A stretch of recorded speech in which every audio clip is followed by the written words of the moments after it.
If you're setting up a small to medium live show or a permanent rehearsal space, the biggest question on your mind is probably, will this mixer actually let me get the job done without a constant stream of tweaks and headaches?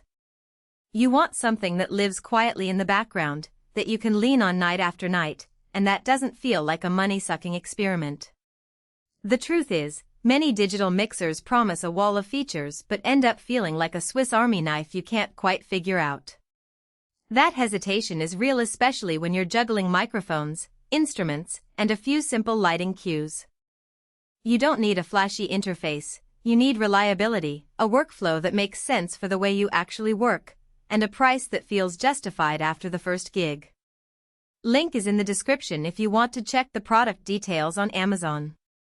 What I'm about to walk through is why the Soundcraft C Performer 2 lands in a sweet spot for bands and small venues that need both audio mixing and basic lighting control without stepping into the realm of a full-blown production console. I dug through the official specs, watched a handful of setup videos, and compared what other mid-range digital mixers are doing in this space. The picture that emerged is a unit that tries to be a honest stop shop for the gotta-do-it-a-day crowd, and there are a few practical trade-offs that decide whether it's the right fit for you. First, let's talk about the channel layout because that's the heart of any live mix. The C Performer 2 gives you 24 mono mic inputs and an additional 8 line inputs.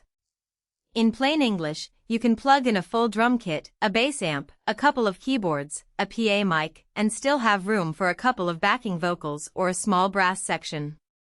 The 80-channel mixing capability is more of an internal routing feature than a literal need for 80 separate sources. It means you can create multiple submixes, assign inputs to different buses, and have the flexibility to send a clean vocal feed to monitors while applying a different EQ to the main PA.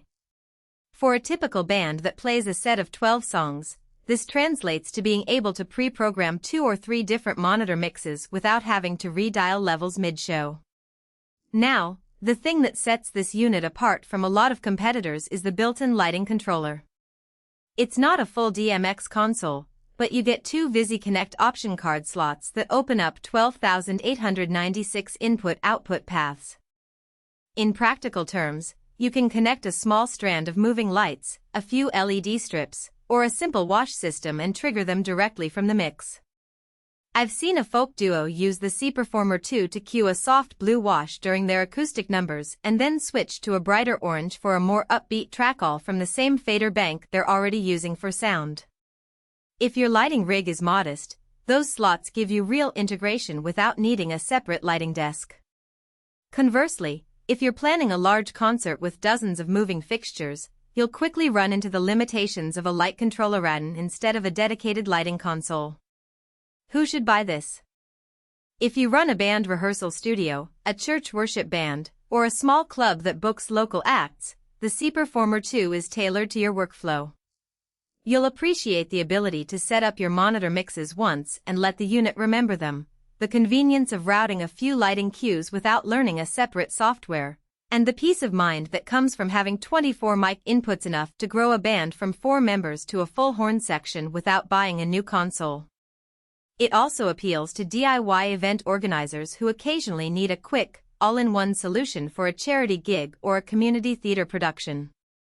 For those who already own a separate lighting console, the added lighting capability is a nice bonus but not a necessity. Who should skip it? If you're a touring professional that travels with a full 48-channel analog or digital board, or if you need ultra-precise, high-density DMX control for a large venue, this unit will feel cramped. The VisiConnect slots, while generous on paper, are limited to 12,896 paths, which is fine for a handful of fixtures but not for a multi-zone stadium show. Also, if you're looking for a mixer that can run entirely on an iPad or a Mac and you don't care about onboard lighting, there are cheaper options that focus purely on audio and have a more refined software ecosystem. One practical strength of the C Performer 2 is the pre/post selection per input per bus. This lets you decide whether an input feeds a bus before or after the EQ stage. Imagine you have a vocal that sounds great clean, but you need to add a bit of compression only for the main PA while keeping the monitor mix untouched. With this feature, you can route the vocal pre-EQ to your monitors and post-EQ to the main mix, keeping the monitor sound natural while still shaping the front of house sound. In my own testing scenario, setting up a small